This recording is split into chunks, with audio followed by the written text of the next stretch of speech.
প্রিয় শিক্ষার্থীরা, আসসালামু আলাইকুম ওয়া রাহমাতুল্লাহি ওয়া বারাকাতুহু। দাউদকান্দি অনলাইন স্কুলের পক্ষ থেকে তোমাদের সবাইকে স্বাগত জানাচ্ছি। আসো, আগে পরিচয় হয় নেই। আমি মোহাম্মদ আলমগীর হোসেন, সহকারী শিক্ষক, গরিপুর সুবলতা উচ্চ বিদ্যালয়, গরিপুর, দাউদকান্দি, কুমিল্লা। তো আশা করি তোমরা সবাই ভালো আছো। এই করোনা মহামারীর মধ্যে আমাদের ক্লাসগুলো বন্ধ আছে, এজন্য আমরা অনলাইনে ক্লাসগুলো দিচ্ছি। আশা করি তোমরা সবাই দেখো এবং তোমাদের পড়ালেখা এই অবস্থা চালু রাখবে। আসো, আমি আজকে নবম ও দশম শ্রেণীর বিজ্ঞান চতুর্থ ক্লাস নিয়ে তোমাদের সামনে এসেছি। আজকে আমরা আলোচনা করব পঞ্চম অধ্যায়। পঞ্চম অধ্যায় তোমাদের আছে দেখতে হলে আলো চাই। দেখতে হলে আলো চাই।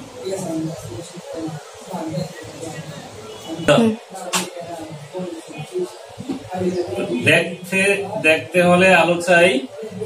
দেখো, আমরা কোন জিনিস বা কোন বস্তুকে যদি দেখতে হয় তাহলে আলো দরকার হয়, এটা আমরা জানি। তো এই আলো নিয়ে অনেক গবেষণা হয়েছে, অনেক বিজ্ঞানী অনেক ধরনের মতামত দিয়েছে।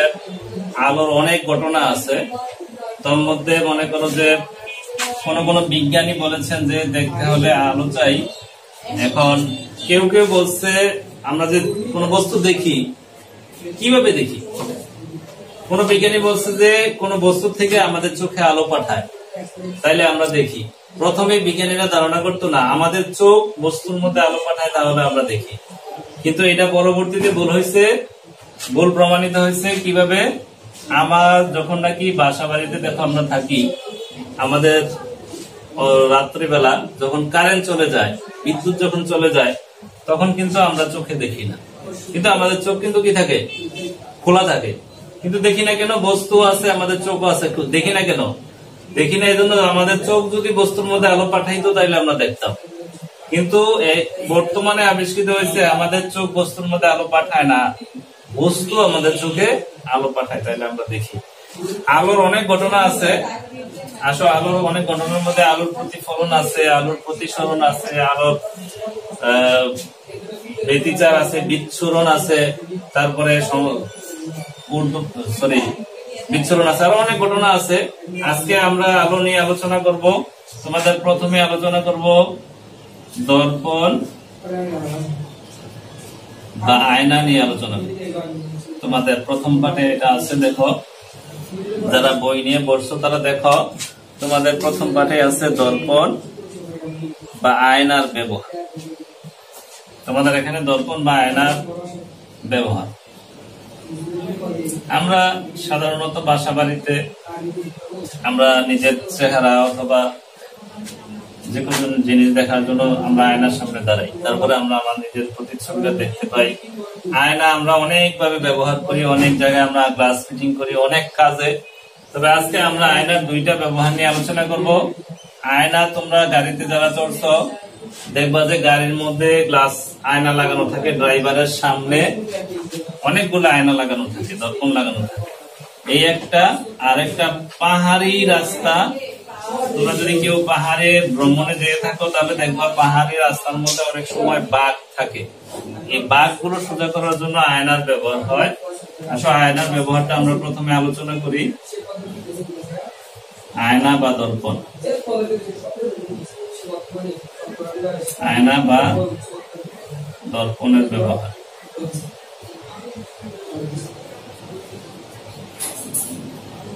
আয়না বা দর্পণের একটা ব্যবহার হচ্ছে গাড়ির মধ্যে।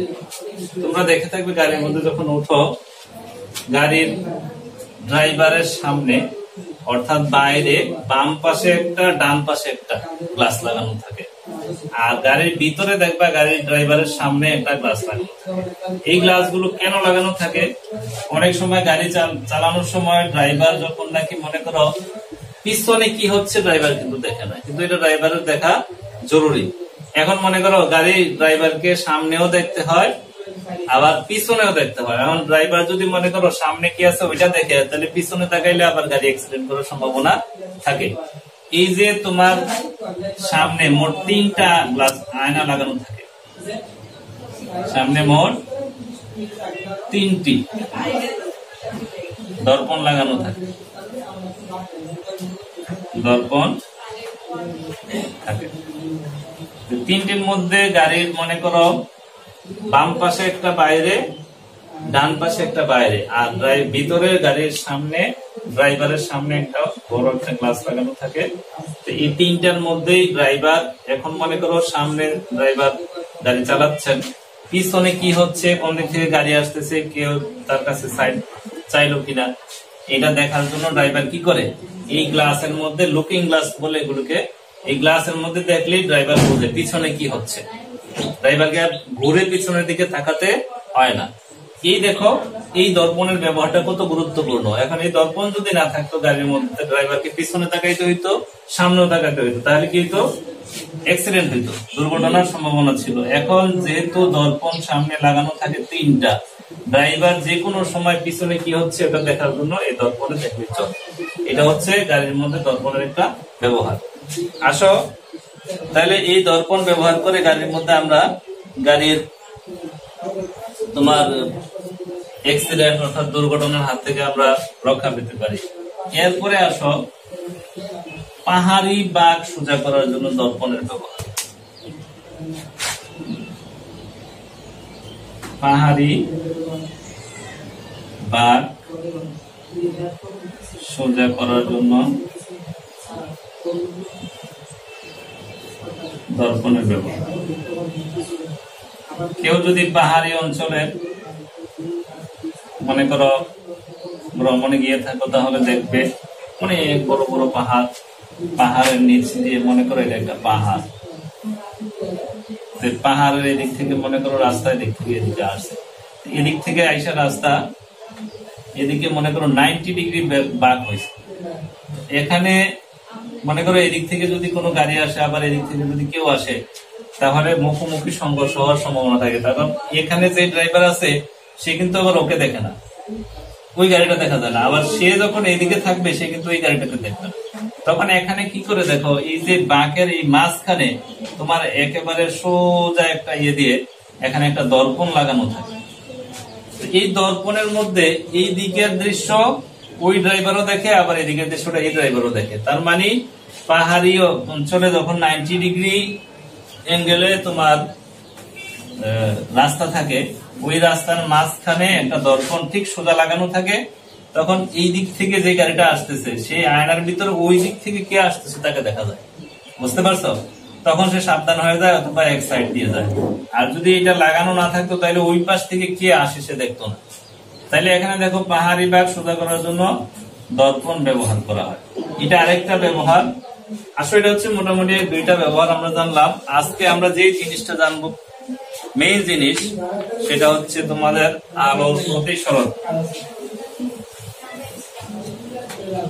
খুব ইম্পর্টেন্ট জিনিস, আলোর প্রতিসরণ।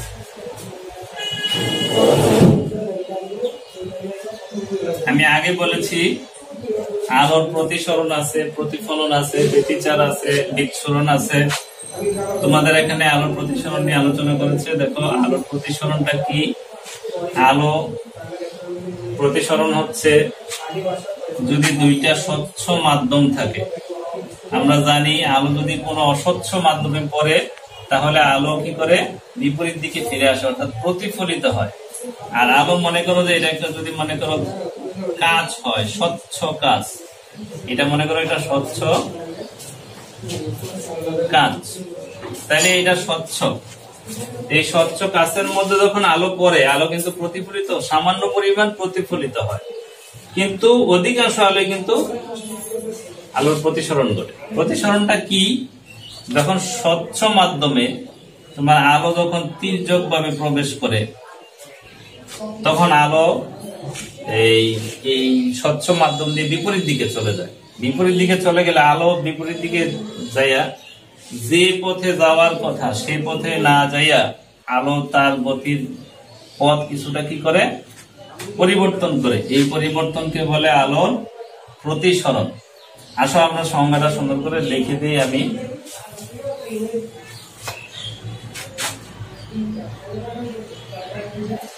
আলোর প্রতিসরণ সংজ্ঞাটা লিখে নাও। কোন স্বচ্ছ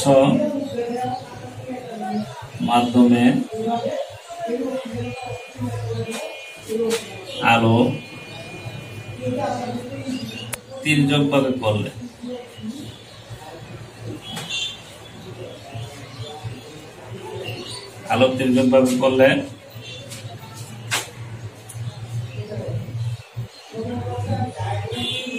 দ্বিতীয় মাধ্যমে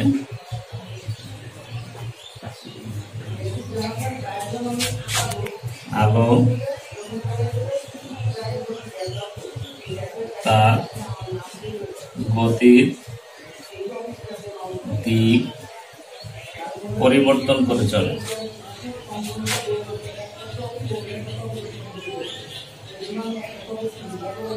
তাকে আলোর প্রতিসরণ।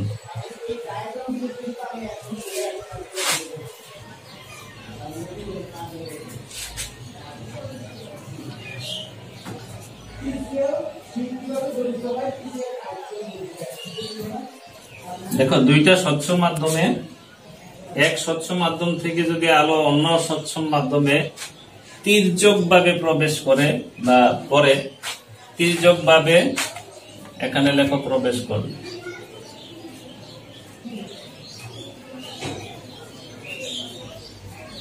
তাহলে প্রথম মাধ্যম থেকে যখন দ্বিতীয় মাধ্যমে তির্যকভাবে প্রবেশ করে, তখন দ্বিতীয় মাধ্যমে গিয়ে আলোটা তার গতির দিক পরিবর্তন করে। এই গতির দিক পরিবর্তনকে বলে আলোর প্রতিসরণ। আসলে আলোর প্রতিসরণটা কি আমরা একটু চিত্রের মাধ্যমে দেখি। আশা করি তোমরা লিখে নিয়েছো সংজ্ঞাটা। আলোর প্রতিসরণটা কি এটা একটা চিত্রের মাধ্যমে আমি দেখাই। দেখো চিত্রটা যদি আমরা আঁকি, দেখো এখানে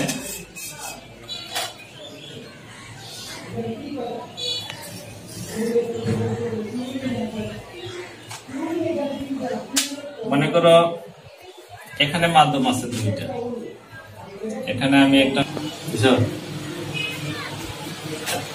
দেখো এখানে দুইটা মাধ্যম আছে। একটা মাধ্যম আমি দিলাম বায়ু মাধ্যম, আর নিচেরটা হচ্ছে প্রাণ। হ্যাঁ, আলোর উৎস হচ্ছে সূর্য অথবা যে কোনো উৎস থেকে মনে করো একটা আলো তির্যকভাবে, তোমার আলো যদি লম্বালম্বি ভাবে কোথাও পড়ে কোন স্বচ্ছ মাধ্যমে, তাহলে যে পথে পড়ে ওটা বিপরীত দিকে চলে যায়। কিন্তু তির্যকভাবে পড়লে তোমার কিছুটা গতির দিক পরিবর্তন করে। দেখো এখানে আলোটা, সূর্যের আলোটা, রশ্মিটা এসে যদি মনে করো এখানে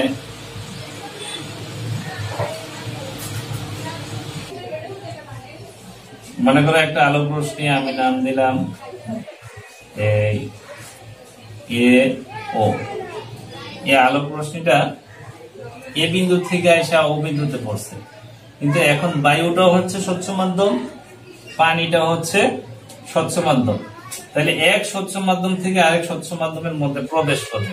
এখন প্রবেশ করলে তোমার নিয়ম হচ্ছে আলোটা সোজা ওই দিকে যাওয়ার কথা। দেখো আমি দেখাই, আলোটা মনে করো ওবি পথে যাওয়ার কথা, সোজা ওবি পথে যাওয়ার কথা। কিন্তু আলো কি করে, সে তার চলার দিক গতির কিছুটা পরিবর্তন করে। অর্থাৎ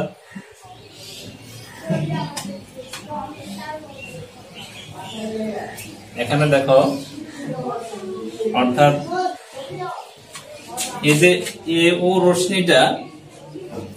রশ্মিটা সোজা তির্যকভাবে প্রবেশ করার পরে বায়ু মাধ্যম থেকে পানি মাধ্যম, দুইটাই স্বচ্ছ মাধ্যম, ওবি পথে যাওয়ার কথা ছিল সোজাসুজি। যদি সোজা যায়, আলো আমরা জানি সবসময় সরল পথে চলে। কিন্তু দেখো এখানে যেহেতু বায়ু মাধ্যম এবং পানি মাধ্যম, এই মাধ্যমে কিছুটা আমি বলছি আলোর প্রতিসরণের সংজ্ঞার মধ্যে বলছি দুইটা মাধ্যমে, অর্থাৎ আলো তার চলার পথ অর্থাৎ গতিপথকে পরিবর্তন করে। অর্থাৎ ওবি পথে না গিয়া সে গেছে ওবি ড্যাশ পথে। তাইলে এখানে সে তার গতির চলার পথ কিছুটা পরিবর্তন করছে। হ্যাঁ, এটাকে বলে আলোর প্রতিসরণ। এখন আলোর প্রতিসরণ জানতে হলে তোমাকে অনেকগুলো সংজ্ঞা জানতে হবে।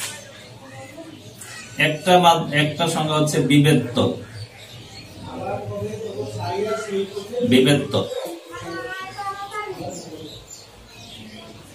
তারপরে হচ্ছে তোমার আপতিত রশ্মি।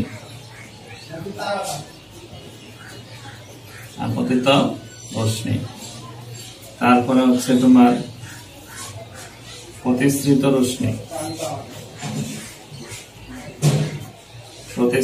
রশ্মি।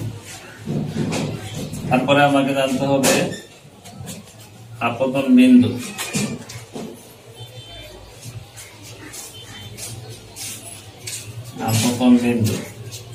তারপরে জানতে হবে 5 নম্বরে অঙ্কিত বিলম্ব।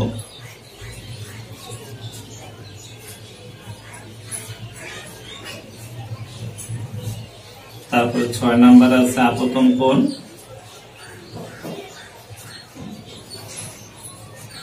7 নম্বরে আছে তোমার প্রতিসরণ কোণ।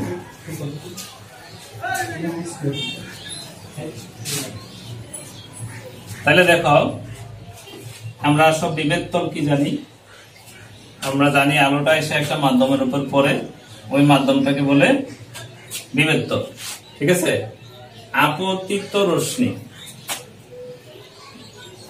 রশ্মি হচ্ছে উৎস থেকে তির্যক ভাবে, অর্থাৎ তির্যক পানি একটু বাঁকা হইয়া যে রশ্মিটা উৎস থেকে তির্যক ভাবে আয়সা মাধ্যমে অর্থাৎ বিবেত্তলে পড়ছে, এটাকে বলে আপতিত রশ্মি। এখানে আপতিত রশ্মিটা হচ্ছে এ ও, সবসময় এদিকে হবে এ ও, ও হবে না, এ ও। আর প্রতিসৃত রশ্মিটা হচ্ছে, এখানে প্রতিসৃত রশ্মি হওয়ার কথা ছিল ওবি, কিন্তু আসলে অরিজিনালি আলোটা তার দিক পরিবর্তন করে ওবি ড্যাশ পথে গেছে, অর্থাৎ বিবেত্তলে আয়সা, দুইটা মাধ্যমের বিবেত্তলে আয়সা আলোটা যে প্রতিষ্ঠিত হয়েছে মানে অপর দিকে চলে গেছে, তার গতির দিক পরিবর্তন করছে, ওই আলো প্রশ্ন হচ্ছে ওবি ড্যাশ।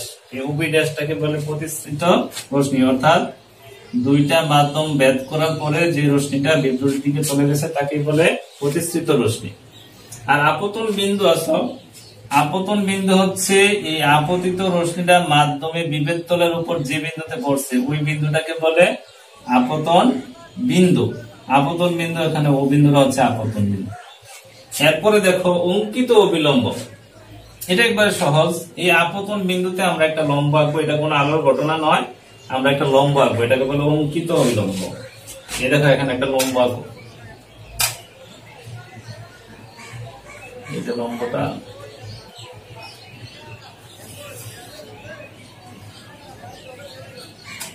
আমরা একটা লম্ব আঁকলাম, যার নাম দিলাম মনে করো যে এম ও এম ড্যাশ।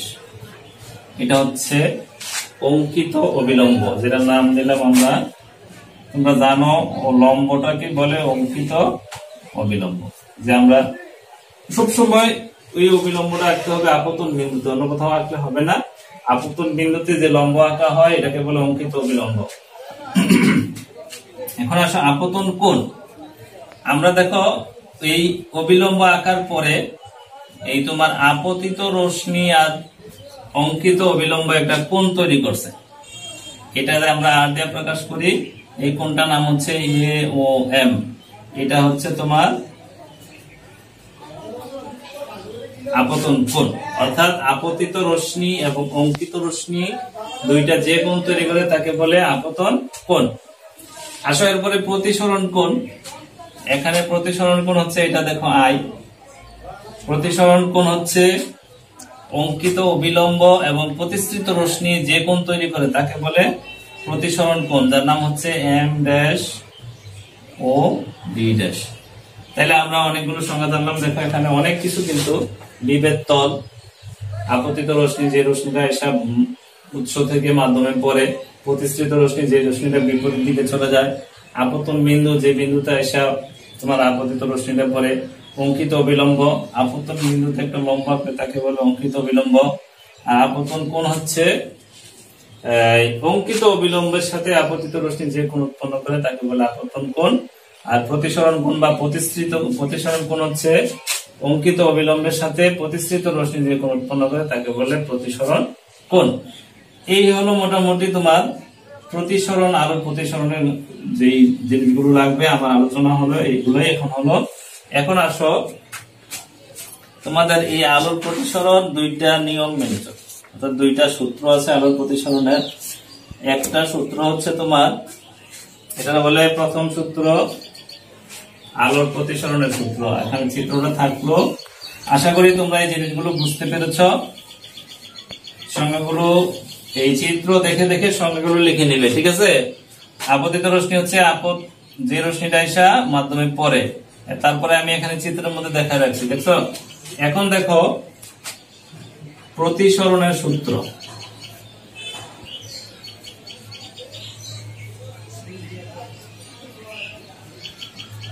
প্রতিসরণের সূত্র দুইটি।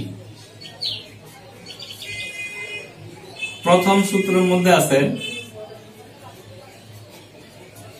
তোমাদের বইতে সূত্র দুইটা আছে, তোমরা দেখে নিবে, আমি মুখে বলে দিচ্ছি। দেখো প্রথম সূত্রের মধ্যে আপতিত রশ্মি এবং প্রতিসৃত রশ্মি দুইটা, আপতিত রশ্মি প্রতিসৃত রশ্মি অঙ্কিত অবিলম্ব বিভেদ তলে একটা বিন্দুতে অর্থাৎ আপতন বিন্দুতে অবস্থান করে। এটা হচ্ছে প্রথম সূত্র। আপতিত রশ্মি, প্রতিসৃত রশ্মি, অঙ্কিত অবিলম্ব এই তিনটা বিভেদ তলে আপতন বিন্দুতে অর্থাৎ একটা নির্দিষ্ট বিন্দুতে অর্থাৎ আপতন বিন্দুতে কি করে অবস্থান করে। এখানে দেখো এ ও রশ্মিটা হচ্ছে আপতিত রশ্মি, ও বি ড্যাশ রশ্মি হচ্ছে প্রতিসৃত রশ্মি, এম ও এম ড্যাশ হচ্ছে তোমার অঙ্কিত বিলম্ব। এই তিনটা বিভেদ তলে একটা নির্দিষ্ট বিন্দু অর্থাৎ আপতন বিন্দুতে অবস্থান করে। এটা হচ্ছে প্রতিসরণের প্রথম সূত্র। আর দ্বিতীয় সূত্র হচ্ছে তোমাদের দ্বিতীয় সূত্রে বলা আছে,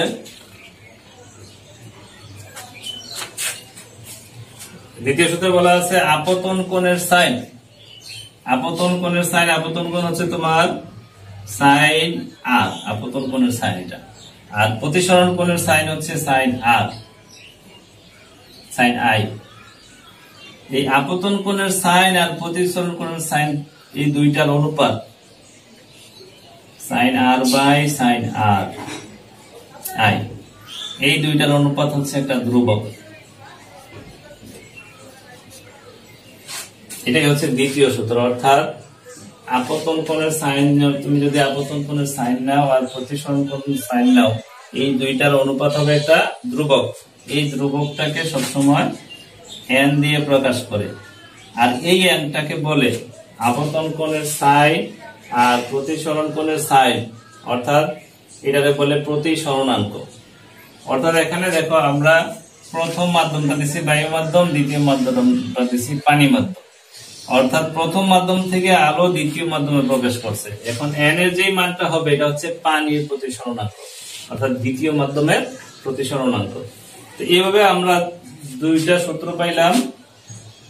একটা সূত্র হচ্ছে আপতিত রশ্মি, প্রতিসৃত রশ্মি, অঙ্কিত অবিলম্ব একই সমতলে থাকে। আর দ্বিতীয় সূত্র হচ্ছে আপতন কোণের সাইন, প্রতিসরণ কোণের সাইন সর্বদা ধ্রুবক। আর এই ধ্রুবককে সবসময় কি দিয়ে প্রকাশ করে? এন দিয়া। আর এই এনটাকে বলা হয় প্রতিসরণাঙ্ক। প্রতিসরণাঙ্ক। তো আসো আজকে এই পর্যন্ত আলোচনা। আগামী ক্লাসে ইনশাআল্লাহ আবার আমরা লেন্স নিয়ে আলোচনা করব। আজকে এই পর্যন্তই থাক। আসসালামু আলাইকুম ওয়া রাহমাতুল্লাহি ওয়া বারাকাতুহু।